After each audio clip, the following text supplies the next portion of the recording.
મારું નામ કિશન એમ ચંદ્રાવાડિયા છે। હું છેલ્લા 10 વર્ષથી ખેતી સાથે સંકળાયેલો છું અને ખેતીમાં મેં એક કાળા ઘઉંનો પ્રયોગ કરેલો હતો જે સફળ રહ્યો છે। અને કાળા ઘઉંની જો વાત કરીએ તો કાળા ઘઉં ખરેખર જાપાનથી આવેલા છે। જાપાનથી પંજાબમાં આવ્યા હતા અને પંજાબથી બધી જગ્યાએ ફેલાણું છે। મેં બિયારણ પંજાબથી મગાવ્યું હતું અને છેલ્લા 5 વર્ષથી હું આની ખેતી કરી રહ્યો છું। કાળા ઘઉંની અંદર એન્થોસાયનિન નામનું એન્ટીઓક્સિડ આવે છે, જેના હિસાબે ડાયાબિટીસ છે, કોલેસ્ટ્રોલ છે, હાર્ટ પ્રોબ્લેમ્સ છે, બધેમાં ફાયદાકારક છે।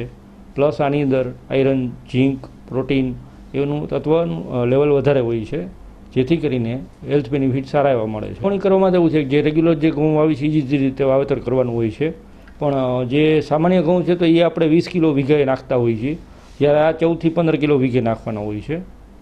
એટલે બીજો કંઈ લાંબો ફેરફાર હોતો નથી, પાણી પીવાના જેટલા જ લઈએ છીએ અને સેમ હોય છે, પણ ઉત્પાદન થોડુંક ઓછું આવે છે જૂના કરતાં। ઓલું જનરલી 35 થી 40 મણ થતા હોય છે, તો આ 30 મણ જેવું થાય છે, પણ એની સામે તમારે ભાવનો બેનિફિટ વધી જાય છે। મેં શરૂઆત 50 વીઘાથી કરી હતી, પછી દર વર્ષે હું વાવેતર કરી રહ્યો છું અને સામે મારે ઓલ ઓવર ઇન્ડિયા સપ્લાય ચાલુ છે અને મારી પોતાની કંપની છે જેના થ્રુ હું આ વેચાણ કરી રહ્યો છું। હા, જેમ જેમ લોકોના ઓર્ડર આવતા જાય એ રીતે અમે સપ્લાય કરીએ છીએ। રિસ્પોન્સ છે જનરલી ગુજરાતમાં ઓછું છે, પણ મારો વધારે પડતું મટીરિયલ બધું ગુજરાત બહાર જ જાય છે। એ બીજી એક વેરાયટી છે સોના મોતી, જે હડપ્પાકાલીન સંસ્કૃતિથી ઇન્ડિયામાં હતી ને ત્યારના ઘઉં છે, પણ હવે સમયની સાથે એ ઘઉં લુપ્ત થઈ ગયા છે। સોના મોતી છે ને એ ગોળ અને રાઉન્ડ શેપનો દાણો આવે અને એ આખી અલગ વસ્તુ છે, એની અંદર ફાઇબરની માત્રા વધારે હોય છે અને જૂનવાણી વેરાયટી છે।